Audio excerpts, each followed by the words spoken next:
Hey, I'm Herald sports writer Manny Navarro. And I'm Fernandez. Didn't give you the assist that time. I wanted to see if I could fake you out. Yeah, you almost did. You almost got me. Time to make some playoff picks.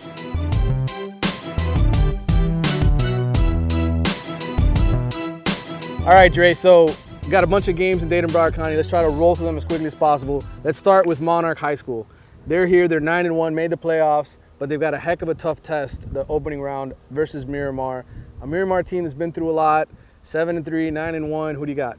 Flipping the script, starting with the best game first. Yes, we start strong. Okay. All right. Well, to be honest, I think I like this team all year. I've loved their offense. I love the 49 points per game. I'm one of those people that I guess I don't totally question it, but maybe I think that Miramar is going to present the biggest challenge they faced on the defensive side of the ball. The concern for me when it comes to Miramar is, can they hold the lead? It's been the biggest problem all year. Flanagan, Aquinas, Heritage lost it in the second half. Maybe this is different because maybe now they're more inspired, all the turmoil happening. Bonding. Nobody believes that Miramar still has a chance to win a state championship. That's why I picked them, but close. Now, if that team can play better defense, though, then they can pull it off. I'm going to pick these guys. They were up 13-2 in last year's game. Get a blocked field goal, changed everything. Yeah. They've been focusing on special teams. I don't think this Miramar team is as good as last year, even though Coach Davis does. I think Miramar's been through too much. This is the end of the road for Miramar early in the playoffs. It could be. Coral Springs, Flanagan. Flanagan finishes the season undefeated. They went into the playoffs last year feeling pretty good about themselves and then got knocked off. Well, they should feel much better about themselves this time around. I think they've gotten even better because they've balanced this team. This defense not only has improved, but you can just tell they have a little more, like, just the ferociousness about them this year. They come after people. They didn't look scared against Miramar like in years past. 10-0 for a reason, I think. And Coral Springs, one of the most improved teams in Broward. Coach West did a great job over there this year, but they're a little bit overmatched. I'm going with the Falcons. All right, Southridge at Belen, afternoon kickoff, 3 p.m. Friday. I don't like these afternoon kickoffs, but Belen seems to win those games. I do, because it allows me to see more games. That's what I like about it. But I went on the radio yesterday on Monday and said that this could be the upset of the week. I mean, I think Belen, if they're always coached so well. I mean, you look, just sizing up both rosters, you probably think they shouldn't have beaten Southwest twice the way they did, but they did. And at home, 3 o'clock, you never know. That being said, I did pick the Ridge. All right, I'm going to stick with Rich Stewart's guys as we get some nice music in the background. Rich Stewart's guys, they've got the experience of having won in the past. Southridge, it's been a while since they've won a playoff game, and I think Belen at home is tough to beat, especially in the afternoon. All right, Region 4-8-8 quarterfinal, Coral Gables, North Miami. I mean, fun matchup because that Gables defense is strong, one of the best in the county. And I like this kid, Hilton Joseph at North Miami, lighting up. Dade's leading passer, 35 touchdowns. Now, the old slogan is that defense wins titles, so I got to give Gables the advantage. I'm with you. Gables wins there. KILLIAN, Southwest, he talked about it earlier. KILLIAN 10-0, Southwest 8-2, kind of backing into the playoffs a little bit. Yeah, I mean, and that's the thing. I mean, not to take away, I'm not even going to say it from Southwest angle, just giving credit to this KILLIAN team. 10-0, you said it yourself. They're starting to get that little bit of that championship look because their defense is so good. So I got to go with the Cougars in this matchup. Yeah, Cougars, DeAndre Pickett-White, tremendous career, but this is where the road ends. All right, North Miami Beach at Columbus. Overmatched here. I mean, Bertani and those guys, they did a good job to get in the playoffs considering they were 4-6. Brutal schedule. But Columbus, one of the more balanced teams overall, I think they win this matchup. All right, Northwestern, Hallandale. Intriguing game because Northwestern, back and forth all year. They started out so good under Coach Eddie Brown, 4-0. They've struggled, kind of limped to the finish line. Last week, we saw the debacle they had against Jackson. But Hallandale's been good all year. Running game, passing, defense. I'm going with the Chargers. Yeah, I'm in agreement. Hallandale's undefeated. I think you gotta show the faith in them. 6A quarterfinal, Central, Boynton Beach. This is probably the best game, I think, in Dade. This is Central's defense chasing around a very good quarterback in Lamar Jackson. But Lamar's not going to be able to do it all by himself. I'm going with Central. Yeah, Rockets continue the pace there. 7A quarterfinal, American Plantation. This is probably the third best game, I think. It's probably going to be one of the most competitive games.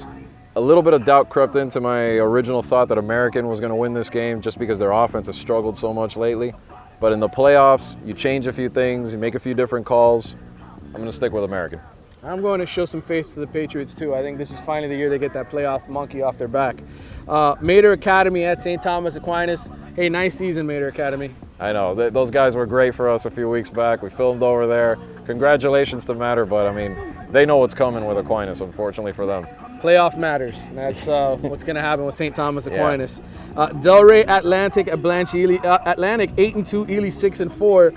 This is maybe one of those tight games. You know what people say, and for a reason, that was one of the weaker districts this year, and it really was, no offense to anyone. But I like what Ely's done late in the season. I think they can pull this one off and stay alive one more round. Ely just wins in the playoffs. I don't know how they do it. They just do it every single year. They just find a way. I'm picking Ely as well. Fort Lauderdale, first time in the playoffs in a while, at Royal Palm Beach. Yeah, and you know what? I'd say enjoy it. Same message we gave to Matter a little while ago. Royal Palm Beach.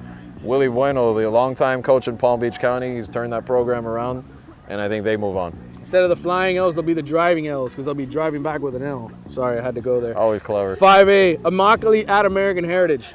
It's not the old Immokalee, and this American Heritage team, to say battle-tested is an understatement. I'm sticking with Heritage in this one. Jackson at Naples LELY. Jackson had that nice run to the state semifinals. Do you see magic happening there? The tough part will be next week when they play Heritage in the rematch, although I think they can be a little more competitive, and by that I gave it away already. I think they can survive LELY with a victory. All right, Booker T. Washington, the #1 team in our poll, one of the best in the country, 10-0 versus Somerset Academy.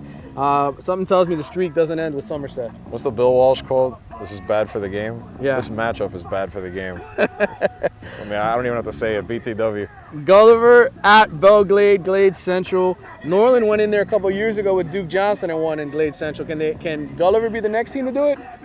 Gulliver doesn't have Duke, unfortunately, though. That's the only problem I see there. I mean, they're a good team. It'll be close, but I got to go with the home team. It's hard to win in the muck. Cardinal Newman at Westminster Christian. Nobody has a tougher road to state than Westminster Christian, I think. No, they don't. I mean, Cardinal Newman's decent. I mean, if you go past that, they're going to face probably a Heritage Delray, which is a monster. But in this round, I think the Warriors will be fine. They'll get through. Chaminade Madonna at Delray Heritage. As we mentioned earlier, Delray Heritage beat some pretty good teams this year. Yeah, and this is another one. I think they cruise through this round, and they could be the 3A champ this year. Your school, Champagnat, defending state champions, hosting Jupiter Christian. What's going on at Champagnat? It's been a rough ride. It has not been as pretty as the 10-0 last season. Walking off the field at IMG Academy. Well, what you doing, Tunsil? You would too if you were down by 40 and your kids were getting hurt. But yeah, I think they survived this round though. It's not going to be the same problem with Jupiter. Dade Christian at Glades Dade. Nobody wins at Glades Dade, right? I mean, that's like the impenetrable stadium. Well, not for Dade Christian anyway. I mean, you think they win this game? No, I think they have a. No, I don't. They don't have enough. It's not the old Dade Christian like back in the day. Coral Springs Charter, Calvary Christian. Calvary Christian 9-0. This is the championship game of that conference. The SFC. They finally win it all. And the Southeastern Football. You know what though, the coach over there. I think I'm gonna go with Charter because they've had a great year. I think they've had the tougher schedule of all these teams, and Calvary, undefeated right now. I think Charter sneaks in there and wins it. Looking at your record, 82% in Dade, 82% in Broward. So you're about 82. Yeah, it's a good year. Yeah, not bad. That wraps up our first round of picks.